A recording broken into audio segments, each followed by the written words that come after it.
안녕하세요. 피탐성 빛의 교회와 함께하는 성경 공부에 오신 빛의 성도님들. 이번 주 계속 날씨가 좀 포근합니다.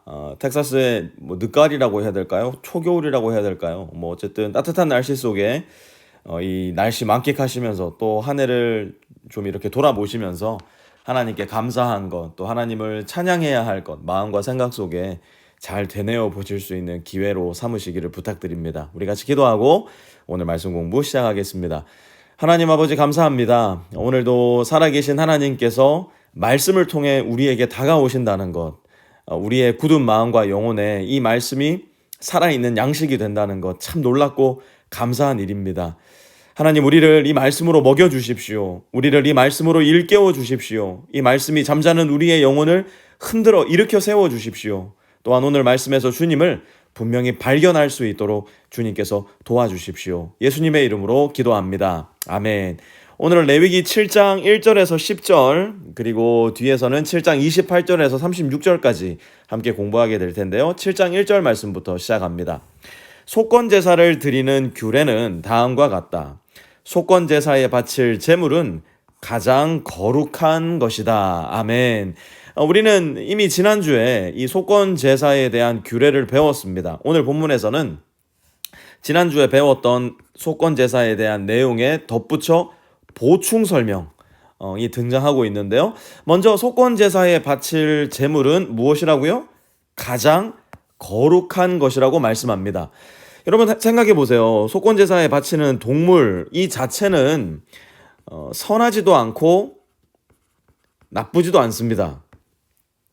그러나 하나님께 드리는 제물로 선택된 순간 그것은 거룩한 제물이 된다는 겁니다. 그러니 여러분 한번 생각해 보세요. 우리가 오늘 하루의 삶을 하나님께 드리는 삶이 되기 원합니다. 마음 먹을 때 우리가 월요일 비탐성에서 공부했지만 오늘도 주님 앞에 순종의 불꽃을 태우기 원합니다 라는 마음으로 이 성경 한 구절을 마치 장작 한 계피를 끌어안듯 내 삶 속에 품을 때 우리도 하나님 앞에 얼마나 거룩한 삶의 제물이 되겠느냐 말이에요. 하나님이 우리를 얼마나 어여삐 여겨주시겠냐는 말입니다. 2절과 5절도 이어서 한번 보시면요.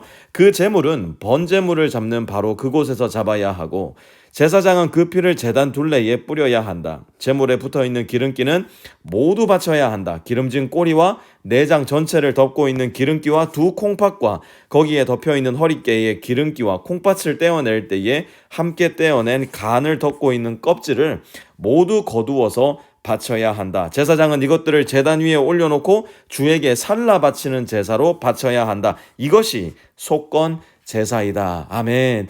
하나님은 제사장들이 속건 제물을 어떻게 하나님께 드려야 하는지를 매우 구체적으로 말씀해 주십니다. 2절에 보니까 피는 어떻게 뿌려야 되고 3절에 보니까 기름기는 어떻게 해야 되고 4절에 보니까 콩팥과 간을 덮고 있는 껍질 어떻게 해야 되는지 매우 세세히 알려주시고 가르쳐 주십니다. 여러분 이게 무엇을 의미하는지 아세요? 하나님을 예배하는 것. 이것은 그저 내 기분이나 감정을 따라서 언제는 하고 언제는 안 하고 이때는 이렇게 하고 저때는 저렇게 하는 게 아니라는 거예요. 거룩하신 하나님을 예배하는 일은 거룩하신 하나님께서 가르쳐 주신 그대로 하는 것이 매우 중요하다는 겁니다. 그렇지 않으면 우리는 우리가 알지도 못하는 사이에 거룩하신 하나님이 아니라 귀신이나 사탄을 숭배하는 어처구니 없는 상황에 내몰릴 수도 있다는 겁니다. 그렇다면 오늘날 우리가 이 하나님을 바르게 예배하는 법, 어떻게 하면 우리가 부지중에 귀신이나 사탄을 예배하는 것이 아니라 오늘날 하나님을 바르게 예배할 수 있을까? 순서가 당연히 명확하게 나올 겁니다. 먼저는 하나님의 말씀을 듣는 것이에요. 하나님의 말씀을 듣는 것이 예배의 시작입니다. 그 다음은 말씀에 반응하는 것이에요. 다른 말로 하면 말씀에 순종하는 것이라고 말할 수 있을 겁니다. 이것만 기억한다 하더라도 이 두 가지만 우리가 명확하게 생각하고 여기에만 우리의 삶을 단단히 동여맬 수 있다고만 해도 우리는 예배에 성공할 수 있을 겁니다. 여러분 로마서 12장 1절 말씀 우리 교회 암송 구절 중에 하나이기도 한데요. 한번 읽어봤으면 좋겠습니다. 로마서 12장 1절입니다. 같이 한번 읽어볼게요. 시작. 형제자매 여러분, 그러므로 나는 하나님의 자비하심을 힘입어 여러분에게 권합니다. 여러분의 몸을 하나님께서 기뻐하실 거룩한 산 제물로 드리십시오. 이것이 여러분이 드릴 합당한 예배입니다. 아멘. 우리가 마땅히 드려야 할 예배, 합당한 예배가 무엇이라고 말씀하고 있습니까? 우리의 몸, 곧 우리의 일상을 하나님께서 기뻐하실 거룩한 산 제물로 드리는 것이라는 겁니다. 그러려면 하나님을 예배할 때 우리의 감정이 앞서서는 안 됩니다. 우리의 고집이 앞서서도 안 되고요. 나만의 생각을 쫓아서 하나님을 예배해서도 안 됩니다. 하나님의 말씀에 내 감정도 고집도 생각도 단단하게 동여 매는 것, 그것이 우리가 드릴 거룩한 제사요, 예배요, 그리스도인의 삶의 방법이라는 겁니다. 오늘 말씀으로 돌아와서 6절과 7절도 이어서 한번 보시면요. 제사장으로 임명받은 남자는 모두 그 제물을 먹을 수 있으나 그것은 거룩한 곳에서만 먹어야 한다. 그 제물은 가장 거룩한 것이다. 속건제물도 속죄제물과 같아서 같은 규정을 이 두 제물에 함께 적용한다. 그 제물은 죄를 속하여 주는 제사장의 몫이다. 아멘. 자, 이제부터 제사장의 목, 이 제사장의 몫에 대한 말씀이 등장을 하는데요. 먼저 속건제물로 드려진 동물에서 기름기와 콩팥과 간을 제외하고는 제사장에게 주어져야 한다고 말씀합니다. 8절도 한번 보세요. 어떤 사람의 번제를 맡아서 드린 제사장은 번제물에서 벗겨낸 가죽을 자기 몫으로 차지한다. 아멘. 번제에서 드려진 제물에서는 벗겨진 가죽,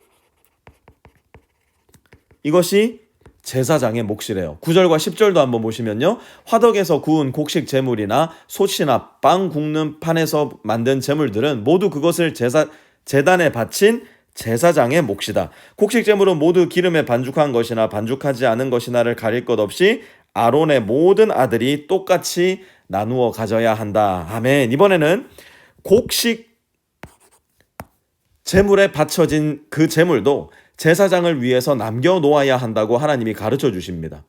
그러면 우리는 여기까지 공부하고 난 다음에 물어야 돼요. 왜 하나님은 제사장들, 다른 말로 하면 레위 지파를 위해서 이렇게 제물을 남기고 나누어야 한다고 말씀하신 것일까? 이유는 간단합니다. 여러분, 이스라엘에는 12지파가 있습니다. 이 12지파들은 모두 자기의 땅을 상속받았어요. 어떤 지파는 여기에, 어떤 지파는 저기에, 어떤 지파는 여기에, 어떤 지파는 저기에 다 땅을 상속받았는데 유일하게 한 지파, 땅을 상속받지 못한 지파가 있었으니 그 지파의 이름이 바로 레위 지파였고요. 이들이 바로 제사장들이었습니다. 하나님은 레위 지파가 땅을 상속받아서 거기에서 농사를 짓거나 가축을 쳐서 그것으로 생계를 유지하기를 바라지 않으셨어요. 왜 그렇습니까? 레위 지파는 레위기 1장 1절에 나와 있는 것처럼 성막, 회막, 이제 솔로몬 시대에 가서는 성전에서 하나님을 예배하는 일을 담당하여서 성막이나 성전을 관리, 보수하고 가장 중요하게는 예배를 인도하는 역할을 부여받았기 때문이었어요. 그렇기 때문에 어떤 면에 있어 레위 지파의 삶은 대단히 위태로웠을 겁니다. 대단히 불안하고 불안정할 수밖에 없었을 거예요. 왜요? 땅이 없으니까요. 땅이 없다는 이야기는 오늘날 말로 하자면 돈이 없다는 이야기와도 매한가지입니다. 하지만 하나님은 오늘 본문에서 말씀하시는 거예요. 돈 걱정하지 마라. 땅 걱정하지 마라. 먹고 살 걱정하지 마라. 내가 먹여준다. 내가 책임진다. 내가 살려준다. 내가 너의 가장 빛나는 유산이다. 하나님이 지금 말씀하고 계시는 겁니다. 7장 28절부터 이어지는 말씀도 동일한 주제의 말씀이에요. 28절부터는 화목 제물에서 제사장이 받을 몫이 무엇인지에 대해서 말씀하고 있는데요. 31절 한번 보시기 바랍니다. 가슴 고기는 아론과 그의 아들들의 몫이 된다. 33절도 보면요. 그 제물의 오른쪽 넉적 다리를 자기 몫으로 차지한다. 34절도 한번 보세요. 화목제사의 제물 가운데서 너희가 주에게 흔들어 바친 가슴 고기와 들어 올려 바친 넓적다리를 나 주가 이스라엘 자손에게서 받아서 그것들을 제사장 아론과 그의 아들들에게 주었기 때문이다. 이것은 그들이 이스라엘 자손에게서 영원히 받을 몫이다. 한번 보십시오. 아들들의 몫이 된다. 자기 몫이 된다. 아들들에게 주었기 때문이다. 영원히 받을 몫이다. 이 말씀은 1차적으로는 오늘날 목회적 임무를 부여받은 목회자들에게 적용될 수 있는 말씀이지만 또한 제가 월요일날 말씀드렸죠. 우리는 예수 그리스도로 말미암아 왕같은 제사장이 되었으므로 우리 모든 신자들에게도 적용되는 말씀이에요. 어떻게 해요? 제가 말씀드렸잖아요. 돈 걱정하지 말라는 거예요. 먹고 살 걱정 하지 말라는 겁니다. 미래 걱정, 장래 걱정, 진로 걱정, 결혼 걱정, 직장 걱정, 기업 걱정, 커리어 걱정, 자녀 걱정, 관계 걱정 하나님이 다 하지 말라고 지금 말씀하고 계시는 거예요. 너의 몫을 내가 주겠다는 겁니다. 너의 미래를 뭐 한다고요? 하나님이 책임져 주신다는 거예요. 너의 배우자 내가 이미 계획하고 있다. 너의 커리어 내가 인도한다. 하나님은 만약 우리가 하나님을 신실하게 찾고 믿어 순종한다면 마태복음 6장 33절에 예수님께서 말씀하셨듯이 만약 우리가 먼저 그 나라와 그 의를 구한다면 뭐라고 말씀하셨어요? 이 모든 것 이게 뭔데요? 여기 지금 말했잖아요. 이 모든 것을 우리에게 더하시겠다. 이미 레위기의 말씀을 통해서 약속하고 계신 거예요. 사랑하는 빛의 성도 여러분, 여러분 걱정거리 많으시죠? 여길 봐도 걱정이고 저길 봐도 걱정이시죠? 제가 그렇거든요. 오늘 말씀 속에 저는 부드러운 주님의 음성을 제가 들을 수 있길 바라요. 내가 너의 필요를 안다. 내가 너의 결핍을 안다. 내가 너의 불안도 안다. 그러니 먼저 내게 오너라. 먼저 나를 의지하여라. 내가 그 모든 필요 채워주겠다. 저와 우리 모든 빛의 성도님들 이 음성 의지하여서 날로 더욱 담대한 하나님의 자녀요. 이 시대의 제사장들 다 되실 수 있기를 주님의 이름으로 부탁드립니다. 주님 오늘도 주님 앞에 나와서 먼저 주님의 말씀을 듣고 이 말씀 의지하여서 주님께 우리의 인생을 의탁합니다. 우리에게 필요한 넓적다리, 가슴고기, 밀가루 반죽 주님 다 알고 계시오니 주께서 우리의 필요를 채워주시고 우리를 주님을 날로 의지하는 사람으로 변화시켜 주십시오. 예수님의 이름으로 기도합니다. 아멘.